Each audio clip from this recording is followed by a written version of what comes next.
After last week's video, a lot of smashers were asking for some Bayonetta tips to get them started or just to improve their game in general. If you don't have the time to watch a long, in-depth guide, this video will show you some of the essential Bayonetta techniques that you can start using immediately with just a little practice.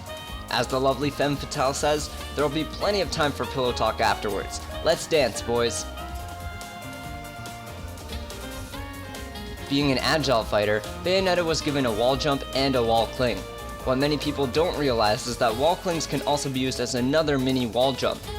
This is important to keep in mind when both recovering and edge guarding.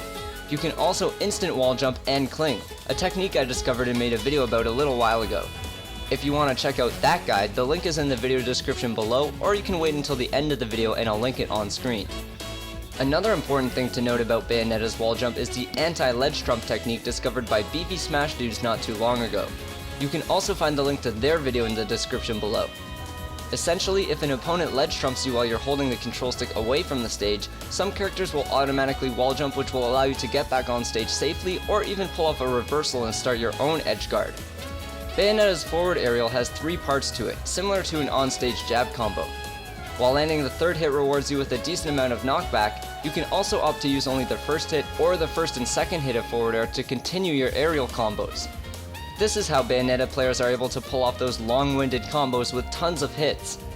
The range on forward air is surprisingly good and it brings you closer to your enemy, so despite its lack of actual damage and knockback on the first 2 hits, it's an amazing combo extender.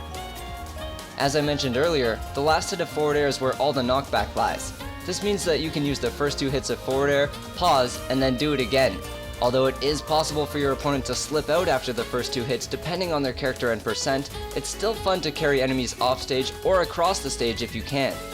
Once you get the hang of it, you can even try carrying your opponents into the blast zone for a stylish KO or a game ender.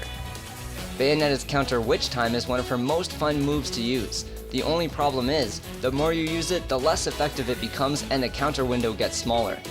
Because of that, it's an extremely effective move when used sparingly and can pretty much guarantee a KO at higher percents.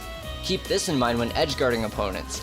If they try and throw an attack out near the ledge, you can just witch time it, or if they play a character who has difficulty sweet spotting the ledge, or they just recover incorrectly, witch time and punish.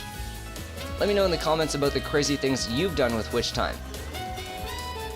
And last but not least is Bayonetta's downward side special. Although it's been quite some time since Bayo's release, some smashers are still unsure how to pull this move off. Simply input a quarter circle motion as if you're doing a Street Fighter Hadouken and then press the special button. You can do this both left and right regardless of which direction you're facing, so you can fake out your opponent by jumping away from them and then dive kicking back in their direction. It's also a really good combo starter and gives you quite a bit of distance while recovering, so keep those tips in mind and experiment with Bayonetta's side special in different situations. But those are just a few tips and tricks to get you started or improve your game with Bayonetta. If there's enough demand for full guides for the DLC characters, I'll definitely oblige. So let me know in the comments what you'd like to see. If you want to see my instant wall jump and wall cling guide, just click the top video on your screen. And if you want to see last week's tips and tricks for Corrin, just click the bottom video. Can't see the annotations? I've got you covered. All of the links are in the video description below. And if you want to chat or play some Wi-Fi, make sure to hit me up on Twitter or Facebook. The links are below as well. I'm a.k.a. SMASHCENTRAL, thanks for watching all the way until the end, and as always, happy smashing!